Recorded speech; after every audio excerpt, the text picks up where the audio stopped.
Allô besties, j'espère que vous allez bien. Bienvenue sur ma chaîne YouTube et bienvenue dans un Q&A part 2. J'ai commencé une petite liste de lecture Q&A en fait. Fait que le premier que j'ai fait l'an dernier, c'était vraiment sur grossesse, préparation mentale, etc. Là, cette fois-ci, ça va vraiment être sur mon premier accouchement, récit d'accouchement, qu'est-ce que je vous conseille, qu'est-ce que je ferais différent, qu'est-ce que je veux faire différent en fait pour mon deuxième accouchement qui s'en vient. Puis juste répondre à vos questions que je vous ai demandées sur Instagram. Fait que grab a snack, grab a drink et on commence le Q&A. On commence tout de suite en fait vraiment la première question. La chose qui m'est le plus demandée, c'est de vous raconter mon récit d'accouchement avec mon premier coco Atlas. Il y en a beaucoup qui me demandaient justement de raconter comment ça avait été et tout. C'est sûr que je sais pas, on dirait j'aurais vraiment aimé ça que Gab soit là avec moi pour cette vidéo-ci parce que j'aime aussi quand lui la raconte parce que j'ai vraiment, ça je suis super contente pour vrai, j'ai vraiment été capable de rentrer dans ma bulle puis de comme un peu bloquer l'environnement extérieur. Fait que tout ce qui est comme l'heure de la journée, le temps, tu sais, j'ai de la misère à dire vraiment, je peux vous raconter mon récit d'accouchement en ordre de comment ça s'est passé, mais de là à dire, ok, ça c'était à telle heure, ça c'était à telle heure, ça c'était... J'ai comme blackout à certains moments, il y a des petites affaires que j'ai comme... que Gab me racontait, puis j'étais genre, ah ouais, je me rappelle pas tout de ça. Parce que j'étais tellement focus, j'étais tellement dans ma bulle, dans mon vibe, dans mon mindset, que je me souhaite pour ma deuxième grossesse, parce que j'ai vraiment pu me concentrer, vivre mes contractions, puis j'ai vraiment été capable de faire mon travail à la maison, et c'est ce que je souhaitais le plus faire. Donc, mes souhaits de grossesse, je les ai vraiment manifesté, visualisé, puis j'ai pu les exécuter. Donc, je suis vraiment contente. Je parlais avec une maman qui est dans le groupe. En fait, Atlas a commencé la gymnastique pour bébé, ses parents-enfants. C'est tellement cute. Pour elle, c'est genre mon activité préférée. Puis, il y a une autre maman qui est là, qui est enceinte de son deuxième aussi. Fait que, tu sais, nos enfants ont comme pas mal les mêmes âges. Puis, elle me disait qu'elle aussi, elle a tellement eu un bel accouchement que c'était exactement comme ce qu'elle avait visualisé. Puis, je suis comme, c'est tellement le fun d'entendre des beaux récits d'accouchement, des belles histoires. Ça fait du bien. Fait que c'est pour ça, honnêtement, avant, jamais de ma vie j'aurais cru que j'aurais filmé un récit d'accouchement. Je comprenais pas tant pourquoi les gens filmaient ça. Puis maintenant, je suis comme, ok, je comprends parce que c'est le fun partager ton expérience puis que d'autres femmes peuvent relate à cette expérience-là ou être motivées ou inspirées ou peut-être ça leur enlève de la peur, ça les rassure, peu importe. Donc, ouais, c'est pour ça aussi que je voulais le faire, ce petit Q&A-là. Fait que c'est ça. Je commence avec mon récit d'accouchement, en fait. Moi, comme je vous dis, je voulais vraiment faire le travail à la maison. Moi, je voulais pas être à l'hôpital longtemps, OK? Je pense que personne dans la vie aime ça être à l'hôpital, puis rester longtemps à l'hôpital. Je voulais être à l'hôpital le moins longtemps possible. Puis, honnêtement, si j'avais pu juste accoucher, partir chez nous, je l'aurais fait, mais tu peux pas, une fois que t'as accouché, il faut que tu restes 24 heures, être sûr que ton bébé tout est correct. Donc c'est sûr que moi, à faire le travail à l'hôpital, pour moi c'était comme, oh my god, genre je voulais arriver dernière minute à l'hôpital. Donc mardi le 29 août, honnêtement, jamais de ma vie j'aurais cru que j'allais accoucher le 29 août. J'avais tellement une date dans ma tête, c'est pour ça que je crois pas au DPA. J'avais non seulement une DPA différente, puis j'avais aussi la date dans ma tête que tu sais, j'étais comme, ok, je savais que j'avais ovulé telle date, puis tout, puis on dirait comme, j'avais comme une date en tête. Puis c'était vraiment pas ça. Moi, j'étais sûre que j'allais accoucher le 8 septembre. J'étais comme convaincue, j'étais comme ça, c'est la date que je pense, que je visualise. Puis j'avais déjà 2 cm de fait. Fait que j'avais déjà comme un bon bout de fait. Puis un bon bout. Bon, c'est pas tant un bon bout, mais la phase de latence, c'est de 0 à 4. Fait que j'étais comme, ok, j'ai déjà la moitié de fait, là, tu sais, dans cette phase de latence-là. Donc là, j'avais confiance, je pense, je savais qu'elle allait arriver quand même plus tôt que ce qu'on m'avait dit. Ma DPA était plus loin. Fait que moi, dans ma tête, j'étais comme plus avancée dans ma grossesse que qu'est-ce qu'on me disait. If it makes sense. Je sais que peut-être ça fera pas de sens là, pour certains, mais en tout cas, dans ma tête, ça faisait du sens. Fait que finalement, non. Mardi, le 29 août, j'aurais jamais cru. Pour vrai, le matin, je me suis connectée puis j'ai travaillé. Là. Genre, juste pour vous dire que comme je m'attendais vraiment pas à accoucher cette journée-là, j'ai pas eu un feeling comme quoi j'allais accoucher cette journée-là. Dans le fond, je me suis réveillée le matin puis j'avais des contractions. Puis comme je vous ai dit dans le vlog que j'ai fait avant d'accoucher, j'avais déjà eu des épisodes de contractions parce que je savais que j'avais dilaté de 2. Donc, j'avais déjà eu des épisodes de vraies contractions qui avaient amené à faire de la dilatation. J'étais effacée, je me rappelle plus à combien de pourcents. Mais j'avais, tu sais, il y avait des choses qui avaient été faites. Puis, quand je me suis réveillée le matin, j'avais des contractions. Fait que je me suis dit, ah, ça va sûrement être un autre épisode de contractions qui vont peut-être pas conclure, etc. Puis, le vendredi de cette semaine-là, j'avais un autre suivi de, tu sais, j'étais rendue au suivi aux semaines. Fait que j'avais un autre suivi de grossesse. Donc, j'étais comme, j'en parlerai vendredi à ma médecin. Fait que je me suis réveillée ce matin-là, puis Gab travaillait super tôt cette journée-là. Fait qu'il était déjà parti. Puis moi, je suis une lève tôt, là, genre, je me lève à 6 h du matin. Fait qu'il était déjà pas à la maison. Fait que j'ai juste texté, genre, ah, je me suis levée avec des contractions contractions, je vais comme commencer un peu à avancer mes affaires de job tôt, puis je vais voir qu'est-ce que je fais après finalement. Fait que là, j'avais des petits dossiers que je voulais finir pour mon travail, ma job corpo 9 à 5, puis j'avance un peu les affaires. Je dis à ma personne, je suis comme, hey, j'ai des contractions ce matin, nana, comme je vais finir qu'est-ce que j'avais en tête, mais je te tiens au courant. Et finalement, peut-être je sais pas combien d'heures après, peut-être 1 ou 2 heures plus tard, 3 heures, écoutez, comme pour vrai, pour être honnête, le fil du temps, là, je l'ai échappé. Je sais qu'à un moment donné, je la texte, j'ai dit, écoute, j'ai vraiment trop de contractions, je me déconnecte pour la journée, on se reparle. J'ai été dans la douche, donc j'allais prendre ma douche. Moi, la douche, c'est une des choses qui me soulage le plus enceinte. J'aime vraiment plus la douche que le bain parce que j'aime sentir le jet en continu, surtout dans le bas de mon dos. Même pour cette grossesse-ci, c'est genre un must. J'amène mon ciel avec une grosse serviette, genre par terre. Là, j'étais à 4 pattes dans la douche. Je commence à avoir vraiment beaucoup de contractions. Je texte Gab, il me répond pas. Toute la journée, il m'a pas répondu depuis le matin. Puis Gab et moi, on a comme un code ensemble qu'on se laisse sur read souvent pendant la journée. On va ouvrir chacun les textos de l'autre. Moi, des fois, je suis en meeting ou whatever, puis lui, il est avec un patient, il peut pas me répondre, mais au moins, OK, on a acknowledge, surtout en fin de grossesse, genre, OK, je sais que Maud est en contraction, ou tu sais, juste qu'il ait vu mon message, puis là, j'étais sur distribuer, fait que j'étais comme, OK, il est sûrement en consultation avec un patient, puis ce matin-là, il m'a dit par après qu'il était avec un très gros cas, puis c'était une énorme consultation qui avait duré vraiment longtemps, il était plusieurs spécialistes dessus, le dossier, en tout cas. Toute une affaire qui est arrivée ce matin-là pour lui. Donc moi, je suis dans la douche, j'y ai texte depuis le matin, pas de réponse. Là, je suis comme, OK, je vais commencer à compter mes contractions parce que, c'est vraiment intense. Donc, l'intensité, c'était la première fois que j'ai vu un épisode de contraction que l'intensité augmentait. Souvent, les épisodes de contraction que j'ai vécu, que j'avais vécu, en fait, à ce moment-là, ça restait tout le temps la même intensité. Puis là, l'intensité augmentait au niveau de la douleur sur 10. Donc, j'ai commencé à les compter avec l'application Contraction. Application que je vous recommande vraiment. Je l'ai encore sur mon cell. C'est une application que tu fais juste touch. Fait que, mettons, quand la contraction commence, tu tapes. Quand elle arrête, tu tapes. Puis à la fin, ça va faire un graphique avec toute la progression des contractions. Donc, ça te permet d'avoir les informations de tes contractions sans genre commencer à les écrire dans tes notes. Ou tu sais, t'as pas le temps. Là. Tu veux quelque chose de simple, efficace. Surtout quand t'es en contraction. Puis comme je dis, j'avais déjà eu des épisodes de contraction. En fait, une fois que je pensais vraiment que c'était là, la journée que j'allais accoucher, j'étais allée à l'hôpital parce que je sentais pas beaucoup à classe bouger à travers les contractions. J'avais vraiment de la misère à isoler le mouvement du bébé et la contraction. Fait que j'étais allée me faire un monitoring à l'hôpital pour être sûre qu'il bougeait bien malgré les contractions puis qu'il réagissait bien. C'est là que j'ai su que j'avais fait 2 justement. Et l'infirmière m'a dit, puis je vais toujours me rappeler, elle m'a dit, quand tu vas être en vrai travail, tu pourras pas parler. Elle m'a dit, tu pourras pas me parler, tu pourras pas me raconter comment ta journée va. Puis j'étais genre, oh ouais, ok. Tu sais, j'avais comme, sur le coup, j'étais genre, ok. Ben, déjà, quand j'étais allée à l'hôpital, dans ma tête, j'étais déjà genre vraiment comme intense, mes contractions, mais elle avait raison, j'avais rien vu. J'avais pas vu encore la vraie affaire.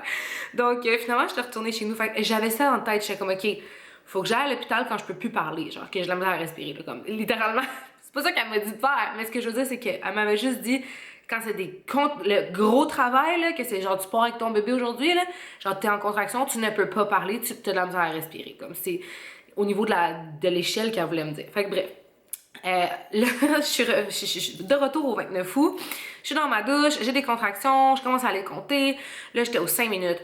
Rapidement, je suis devenue aux 2 minutes. Vraiment rapidement. Je me souviens, comme j'ai pas été longtemps aux 5 minutes dans le graphique, ça a été rapidement aux 2 minutes. Puis là, comme Gab me répond pas.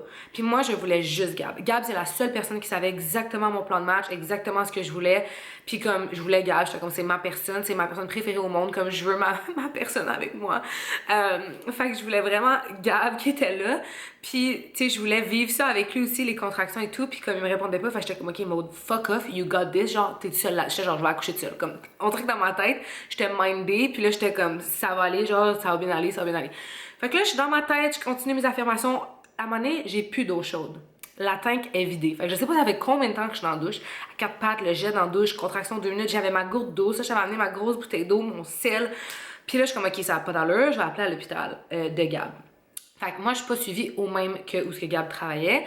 Donc, j'appelle à son hôpital au gardien de sécurité, puis je suis comme à bout de souffle. J'ai fini par baragouiner que genre, je suis en correction, puis qu'il faut trouver Gab dans l'hôpital parce que comme, faut que quelqu'un dise que, genre, allô, c'est comme, prends ton téléphone.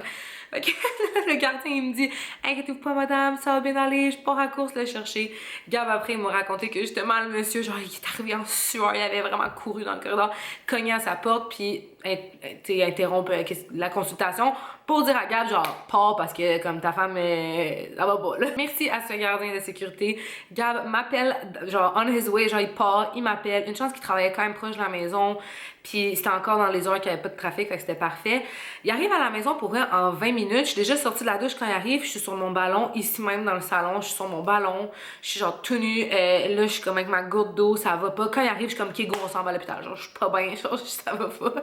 Puis là, il dit non, ça va bien aller, babe, genre, il s'en va partir ma musique, il ouvre le speaker, tout de suite, il m'installe mon setup, il va me chercher un Gatorade. Moi, j'avais rien mangé, là, depuis le matin, j'avais juste pris mon smoothie, puis comme, j'avais pas, tu sais, quand t'es en contraction, je te confirme, t'as pas le goût de manger quelque chose, là. Fait que, j'avais comme rien mangé, j'avais bu de l'eau, mais tu sais, on s'entend, je trouvais que le petit Gatorade pourrait garder des Gatorade dans votre frigo, ça m'avait comme donné un petit peu de pep. Puis le fait qu'il soit là, il a mis la musique, il était comme on va rester le plus longtemps possible, il s'est mis à me faire des points de pression. Puis là, on dirait que comme je me suis remis dans mon headspace de comme OK, we got this, back on track, mon partner est là, we got this together. Fait qu'on est resté à la maison. Il me massait à travers mes contractions, il me flattait, il m'a brossé les cheveux, c'est pas je sortais de la douche, j'étais comme tout mouillée, chanter des chansons avec moi, etc. C'était vraiment un beau moment à la maison ici. Puis tu sais, c'est ici aussi que comme Gab m'a demandé en mariage. Pour vrai, cette maison-là, là, genre, ça va être, je vais la chérir toute ma vie. Là. C'est juste, il y a tellement des beaux moments ici. Puis après ça, à un moment donné, je me rappelle juste que j'ai dit à Gab, OK, si on part pas, genre là, moi je peux pas marcher. Puis tu vas devoir m'amener dans l'auto. Genre, l'ambulance en est me chercher parce que je peux même pas me rendre jusqu'à l'auto. J'avais vraiment l'impression que j'allais fendre en deux. J'arrêtais pas de dire ça.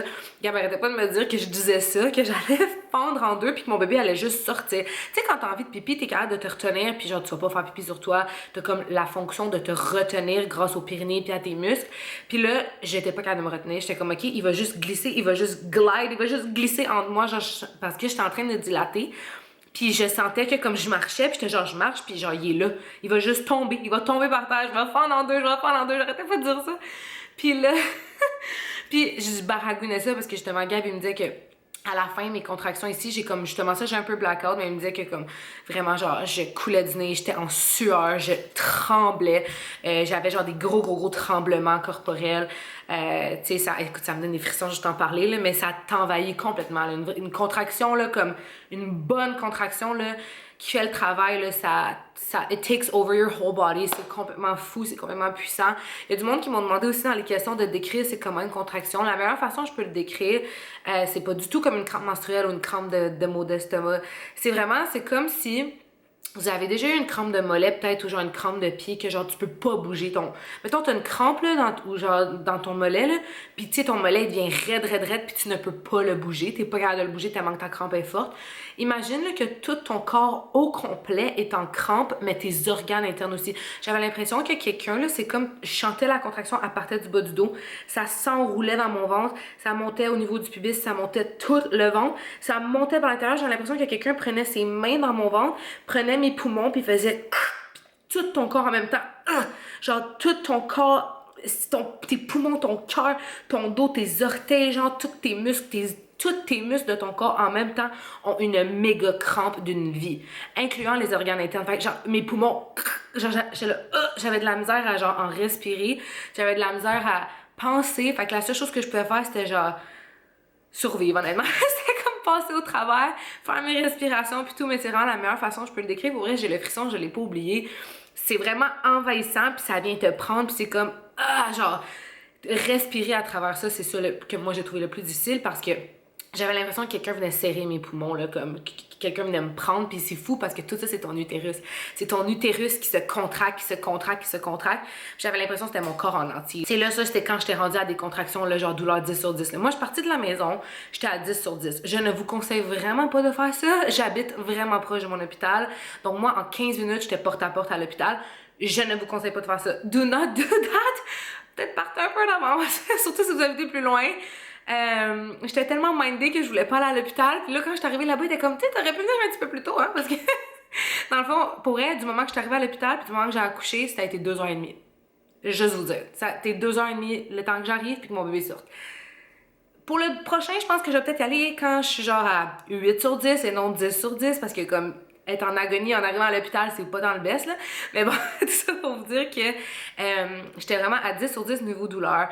On arrive à l'hôpital. Quand j'arrive à l'unité mère-enfant, je suis comme, je peux pas parler, j'ai la misère à respirer. Les infirmières le voient pis sont genre, OK, elle est en travail, elle. Donc, tout de suite, genre, saluté, ils m'attendaient dans le fond. Ça, c'est vraiment le fun aussi. Je vous conseille vraiment d'être suivi à l'hôpital proche de chez vous, que la clinique ou que votre médecin de famille de suivi de grossesse vous prend en charge, c'est associé avec l'hôpital. Fait que quand Gabriel avait appelé le triage, il avait déjà appelé le triage on his way pour venir me rejoindre, pour dire toute la matinée qu'est-ce que j'avais envoyé un screenshot de mon application pour dire qu'est-ce qui était arrivé. Il savait déjà que j'avais été puis j'étais à 2. Donc, il y avait déjà tout mon dossier, etc. Puis, il les a appelés aussi quand on est parti de la maison pour s'en venir, pour dire que j'étais aux 2 minutes, que là, j'étais à 10 sur 10, puis de douleur, etc., etc. Donc, quand on est arrivé à l'hôpital, à la salle de triage de l'unité mère-enfant, il m'attendait déjà avec la civière, avec la jaquette, genre, il savait que je m'en venais. Il était comme, Maud Poulain, parfait, voici ton lit, installe-toi. Fait que tout de suite, ils m'ont enlevé ma robe, mis ma jaquette, les infirmières, ils m'ont wrappé le moniteur autour du ventre pour le bébé. J'ai eu un toucher de dilatation assez rapide, puis là, j'étais à 6+. Fait qu'ils m'ont dit, si tu veux l'épidurale, c'est maintenant, parce que sinon, comme, on peut plus te la donner. Puis moi, je n'étais pas capable de répondre aux questions. Fait que là, une chance que Gab était là avec moi, puis qu'il pouvait... Il a vraiment pris le contrôle, il a vraiment été le protecteur, il a vraiment eu le rôle que je voulais vraiment, comme de protéger mon espace, de faire respecter mes souhaits. Puis moi, je sentais que comme, genre Gab, il me voyait dans les yeux, j'étais blanche comme un drap, j'avais plus aucune énergie. Tu sais, je venais de faire le marathon d'une vie, là, genre du matin jusqu'à ce moment-là, j'avais été vraiment dans mes contractions aux 2 minutes. J'ai été aux 2 minutes pendant des heures et des heures. J'étais exhaustée, j'avais rien mangé. Fait que l'épidurale, ça m'a juste fait que quand je l'ai eu, en fait, il a dit oui. L'anesthésie, c'est venu vraiment rapidement parce que justement, j'avais comme une petite presse, là, genre la fille, dans pas long, elle peut plus l'avoir, fait comme hurry up. Une chance qu'il y avait pas beaucoup d'attente cette journée-là pour l'anesthésie, parce que je me suis fait dire que des fois, ça peut être vraiment long. Moi, ça a été quand même assez rapide que je l'ai eu, justement, j'ai pas attendu longtemps. Fait que tout de suite, j'ai été transférée dans une chambre, j'ai eu mon anesthésie, puis honnêtement, après, là, j'étais de même... Je pouvais respirer, je pouvais parler, j'étais comme wow, ok. Puis je sentais mes contractions 3 sur 10 au lieu de 10 sur 10 et je sentais encore le feeling que j'allais fendre en deux. J'étais comme pire qu'avant, j'étais genre, je sentais tellement une pression de la tête d'Atlas, j'étais comme oh my god, il va me fondre, il va juste sortir. L'infirmière est restée à côté de moi dans ma chambre parce que justement mes contractions étaient tellement fortes au moniteur. Il voyait l'intensité des contractions puis il voyait que ça allait aller vite là, parce que déjà là après l'épidurale, j'ai eu un toucher de dilatation peut-être même pas 1 heure après. Puis là, dans le fond, j'étais déjà rendue à 9. Puis mes os ont crevé. Avec ce toucher-là, dans le fond, j'étais tellement dilatée. Puis la paroi des os était tellement bombée que là, sur le lit d'hôpital, les os ont crevé. La poche des os a crevé. Puis l'infirmière était à côté de moi. Puis je disais, oh, je sens une contraction. Mais comme, tu sais, c'était un 3 sur 10.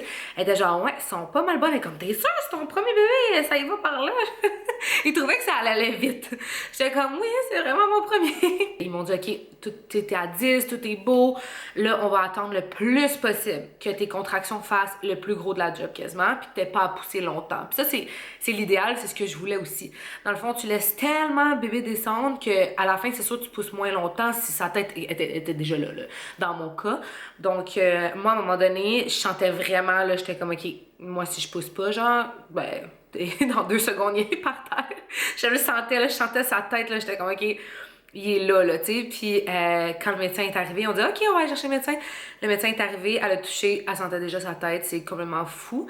Donc, elle avait vraiment beaucoup descendu avec les contractions, sa tête était là. J'ai poussé 35 minutes, des vraiment bonnes poussées. Je m'avais pratiqué, j'avais eu beaucoup de physio périnée, puis elle m'avait appris ma physio, comment bien pousser, puis j'ai vraiment, ils m'ont dit que comme à la première poussée, Gabi était comme, moi, genre je vois ses cheveux, je vois son front comme continue, tu sais, comme il m'encourageait, puis je me rappelle juste d'avoir entendu la voix de Gab. Tu sais, il y a des mamans avec qui ils me racontaient leur accouchement, puis ils se rappelaient genre les pancartes, ces murs de leur chambre d'hôpital et tout. Moi, pour vrai, je pourrais même pas vous dire de quelle couleur ma chambre, je pourrais même pas vous dire la couleur des murs. J'étais tellement dans ma bulle, puis même après avoir accouché, j'étais tellement dans mon moment avec mon bébé puis avec Gab, tu sais, c'est juste 24 heures, je pourrais même pas vous dire, je pourrais même pas la reconnaître. Genre, mettons que je suis dans la même chambre pour mon deuxième, je pourrais même pas vous dire de quoi ça a l'air.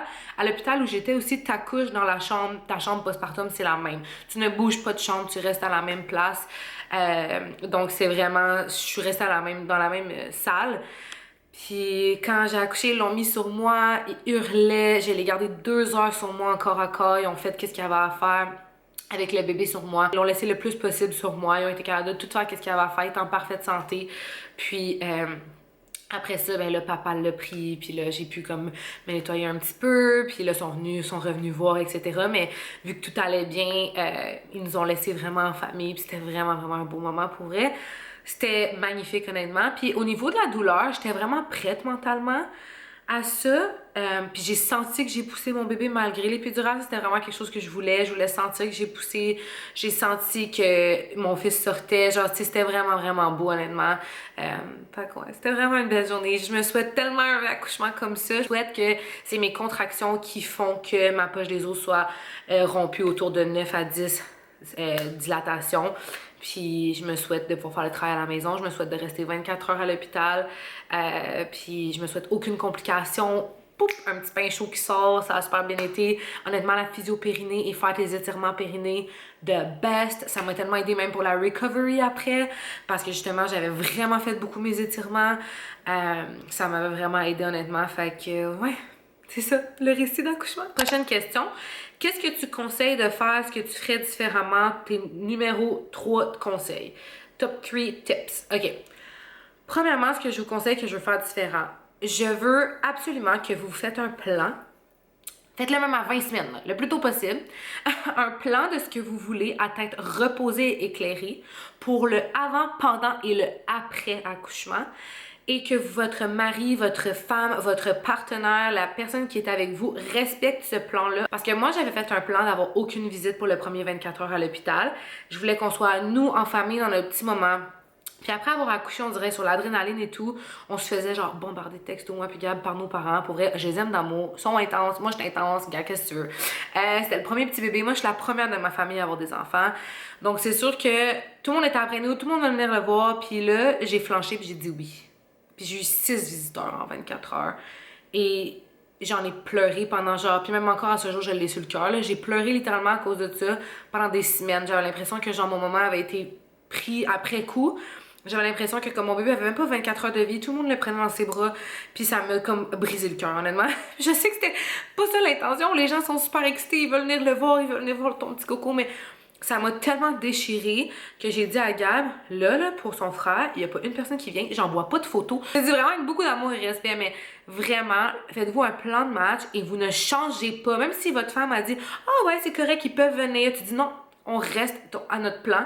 Parce que des fois, t'es hormonal, t'as pas dormi, t'es sous l'adrénaline. Moi, genre, j'ai pas dormi à l'hôpital le 24 heures, j'étais obsédée à juste regarder Atlas respirer. Je vous en parle plus dans mon vidéo de valise d'accouchement, mais moi, je me mettais de la glace dans mes serviettes, justement, et tout. Je vous en parlerai, le postpartum et tout ça, dans ma valise, qu'est-ce que j'ai aimé. Parce que j'étais raquée down there, j'étais raquée partout. C'était tellement un effort musculaire. Alors, j'avais besoin de comme ce downtime-là, puis j'étais pas capable de penser clair. Moi, après avoir accouché, je ne pensais plus clair. Je n'ai pas dormi pendant littéralement 2 semaines après avoir accouché. Je dormais genre 20 minutes par soir. Je faisais juste pleurer pendant les 2 premières semaines. Je pleurais, j'ai jamais pleuré autant de ma vie, je pense, que genre le premier mois de la naissance de mon fils.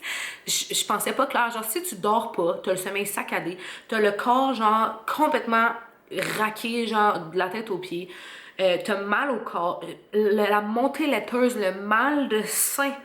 Oh my god, pas toutes les femmes ont des montées laiteuses douloureuses. Moi, j'ai vraiment eu une montée laiteuse vraiment douloureuse. Tout ça, genre apprendre à connaître ton bébé, là, j'avais des segments. Écoutez, tout ça, là, le après. Moi, c'est le après. Le pendant, wow, gorgeous, magique, puissant, fort, bel accouchement. Après, j'étais pas prête à ça. J'étais pas prête mentalement. Puis là, le monde me posait plein de questions. Puis j'étais comme, voilà, genre, j'avais juste envie que quelqu'un dise, genre, shut up. Puis on laisse Maud dans sa bulle. Puis comme, tu sais, comme, je voulais vraiment que quelqu'un vienne m'envelopper puis me protéger. Puis le Gab, il sait que c'est ce que je veux. Je veux que la protection qu'il m'a donnée à mon accouchement continue à mon postpartum. Je veux me faire sentir comme une queen. Je veux me faire dorloter. Je veux que je me fasse sentir comme genre une championne qui a gagné les Olympiques. C'est vraiment ça que je veux. Puis mes amis qui viennent d'accoucher, là, je suis rendue avec beaucoup d'amis, maman et tout. Puis j'en ai qui viennent juste d'accoucher. J'ai 3 amis qui viennent d'accoucher en 1 mois d'intervalle. Je leur envoyais des textos, genre, t'es une championne, t'es la meilleure, you got this. Je leur ai fait livrer des fleurs. Je veux qu'ils se sentent, genre, dorlotés, protégés, minouchés, parce que t'es vraiment vulnérable après avoir accouché émotionnellement. Genre, moi, j'étais un wreck hormonal, émotif, physique, puis t'as besoin de cette petite tendresse-là aussi. Tu sais, toi, tu vas donner la tendresse à ton nouveau-né, mais la maman, elle a besoin de cette tendresse-là. Donc, de garder ça en tête. Mon deuxième conseil que je vous dirais, c'est de vraiment rien faire qui vous rende inconfortable. Qu'est-ce que la maman dit, c'est ce qu'on fait. C'est the law is the mom's law. Alors, ce que la mère a dit, on le fait. Puis tout le monde zip it. Surtout si vous avez un bébé à l'automne, puis là, il y a Noël qui s'en vient. Puis là, tout le monde veut prendre ton bébé dans tes bras. Tu sais, moi, je trouve vraiment qu'on est des mères de changement, notre génération. En tout cas, moi, les amis maman que je rencontre, je trouve vraiment qu'on met nos limites, on met nos boundaries. Puis moi, j'ai laissé trop de gens prendre mon bébé. Littéralement, après, j'en pleurais. Fait que cette fois-ci, avec mon deuxième, personne va le prendre. 3 premiers mois que tu viens d'accoucher, ton corps pense encore que tu es enceinte, littéralement. Fait que ces 3 premiers mois-là, qui est vraiment le 4e trimestre, pour moi, c'est genre personne prend mon bébé, je suis dans ma bulle. Puis après ça, je vous appellerai quand j'ai besoin d'aide. Mais genre les 3 premiers mois, sérieusement, c'est les mois où il faut le plus prioriser la guérison de la maman. Puis j'ai comme pris ça un peu pour acquis pour ma première grossesse, puis je l'ai pas fait. Puis je trouve pas que j'ai pris soin de moi à ce moment-là. J'étais juste pas nécessairement capable. Puis là, cette fois-ci, toute ma famille est au courant, mon mari est au courant, genre everybody knows. Fait que je suis vraiment excitée de le revivre une deuxième fois pour pouvoir faire les choses différemment comme ça. Puis je pense que c'est ça la beauté aussi, c'est de pouvoir s'adapter puis s'améliorer, puis de dire ok, pour le prochain, puis si c'est votre premier puis vous en voulez juste un, je vous conseille vraiment le 3 mois postpartum qui est le 4e trimestre.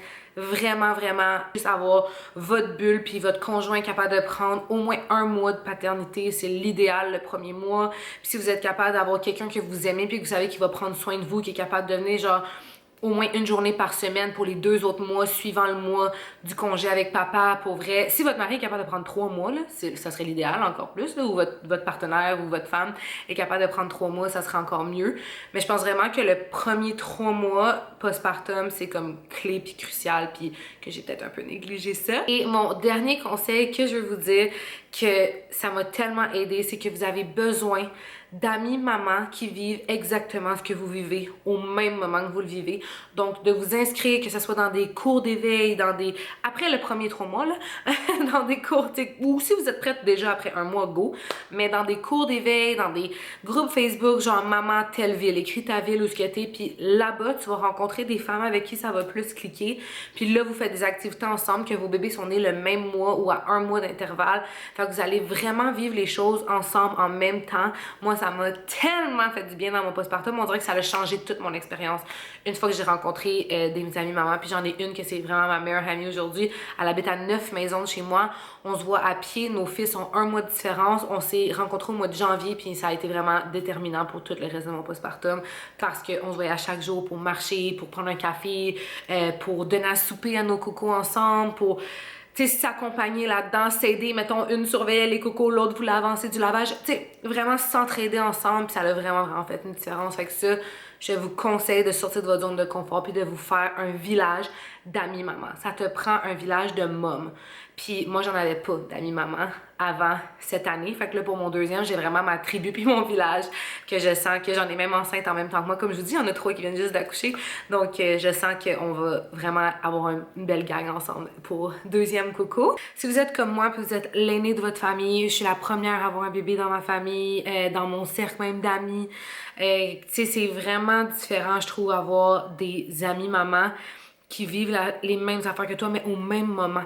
Tu sais, si t'as une amie, mettons que son enfant, il a 10 ans, puis toi, t'es avec un bébé nouveau-né, tu sais, moi, j'ai fait déjà de l'amnésie. Il y a déjà des affaires que j'ai oubliées. J'étais allée voir mes 2 amies, que je vous dis, on est 4 amies au cégep, OK? Qu'on est toutes enceintes en même temps en ce moment. Là, il y en a 3 sur 4 qui ont accouché, 2 au mois d'août, 1 au mois de septembre, plus c'est moi la dernière qui doit accoucher. Et quand j'étais allée les voir, ils ont raconté des affaires avec leur bébé, puis j'étais comme, oh my god, j'ai déjà oublié. J'ai fait déjà de l'amnésie, puis ça fait juste 1 an. Je suis comme, oh mon dieu, c'est vrai. Là, ils me racontaient les gaz, que le bébé était constipé, puis tout. Je suis comme, c'est vrai. Oh my god, là, le bébé avait le hockey. Il était fort, j'étais à avoir le hockey. J'avais oublié ces affaires-là de nouveau-nés qui sont genre inconfortables dans leur corps. Ils font plein de petits bruits. J'ai déjà oublié, puis mon fils a juste 1 an. Fait que je suis comme, oh, on fait vraiment de l'amnésie. Alors, d'avoir une amie que son enfant a vraiment un gros écart avec toi. Oui, elle va comprendre le motherhood. C'est juste, moi, je parle vraiment, là, genre, ton day-to-day. Tu veux aller marcher un mardi à midi, genre, tu veux quelqu'un qui est en congé de maternité avec toi, que vraiment, vous allez introduire le solide en même temps, introduire les allergènes à vos bébés, puis là, on est stressé, on est inquiète.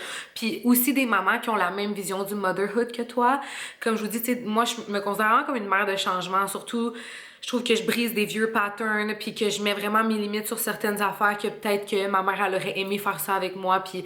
Tu sais, ma mère, ça vient vraiment d'une femme de la génération qui disait oui à tout, que c'était pas prôné que la maman, ça soit comme, justement, the mom's law is the law, puis qu'est-ce que la mère a dit, tout le monde ferme sa gueule puis fait qu'est-ce que la mère veut.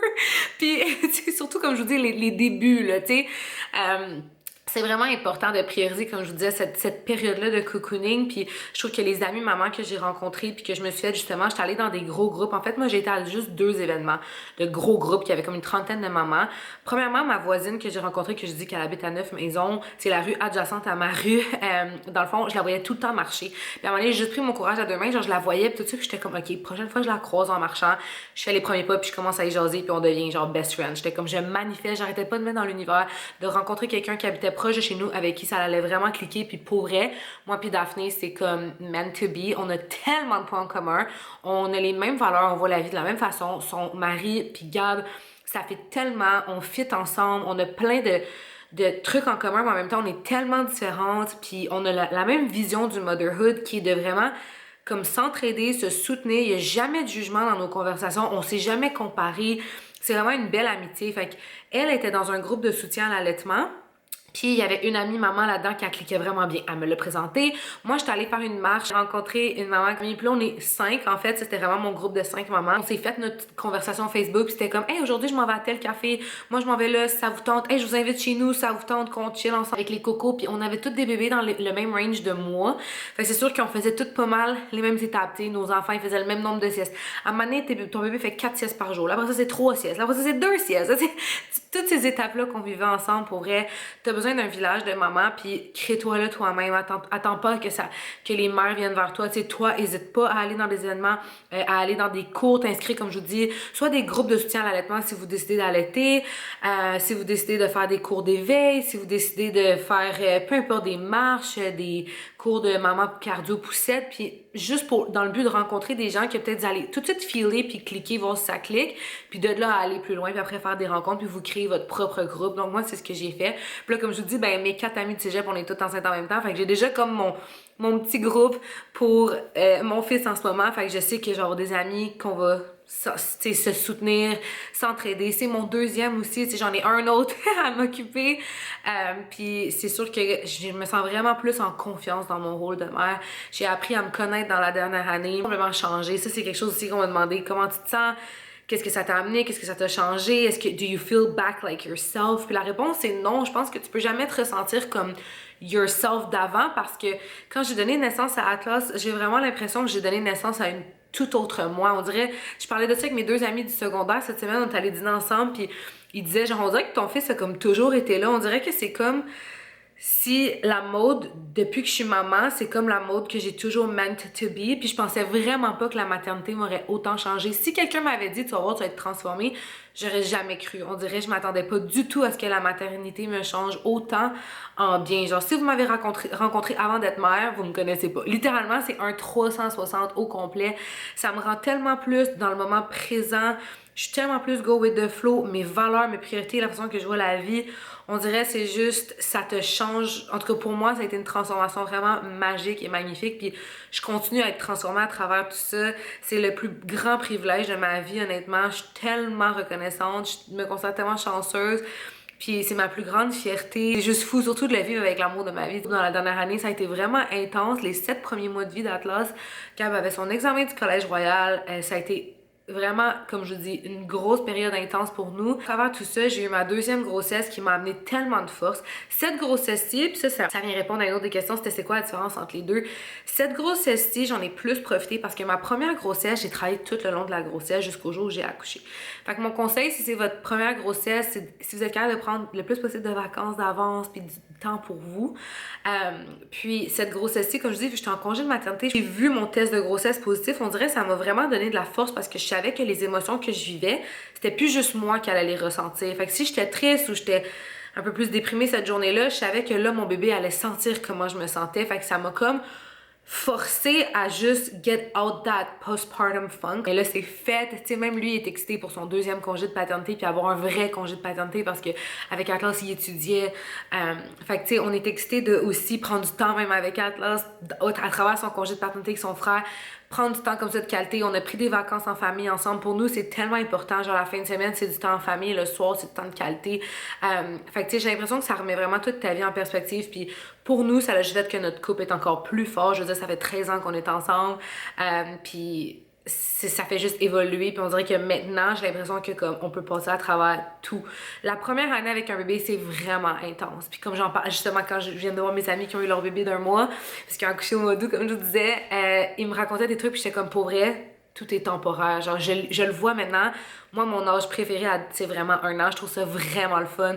Le petit toddler, genre, qui bouge, il veut tout explorer. Tu sais, tu vois dans ses yeux l'émerveillement, puis tu sais, ils mangent la même affaire que nous, fait que c'est tellement plus facile si tu vas aller au resto ou si tu veux juste sortir de la maison. C'est vraiment la maternité comme je me suis toujours imaginé, je le vis en ce moment. Genre cet été, là, c'était vraiment le rêve que je me suis toujours imaginé. Même les voyages que j'ai fait avec Atlas, c'était magnifique, mais je trouve vraiment que comme depuis qu'il a eu son 1 an, ben, tu sais, juste même le 11 mois, là, genre 11-12 mois, c'est vraiment le fun. Tu sais, les cours de baby gymnastique qu'on fait en famille, puis on a autant de fun que lui, genre on va à la ferme avec lui en ce moment, moi il est obsédé par la ferme, genre il aime ça faire les sons des animaux, il fait mou mou, il fait bé, puis genre il y a toutes sa petite fermette ici, tout ça, puis tu sais ça te fait revivre ton petit enfant intérieur, puis ça te fait vraiment un baume sur le cœur, c'est vraiment magnifique honnêtement. Fait que si vous êtes dans le newborn phase en ce moment puis que vous trouvez ça intense et difficile, I feel you, mais sachez que tout est temporaire. Le temps passe tellement vite quand t'es maman. Genre, on dirait, comme je vous dis, j'ai déjà oublié des affaires que mes amis me racontent, puis je suis comme, oh my god, c'est vrai, j'avais oublié ça.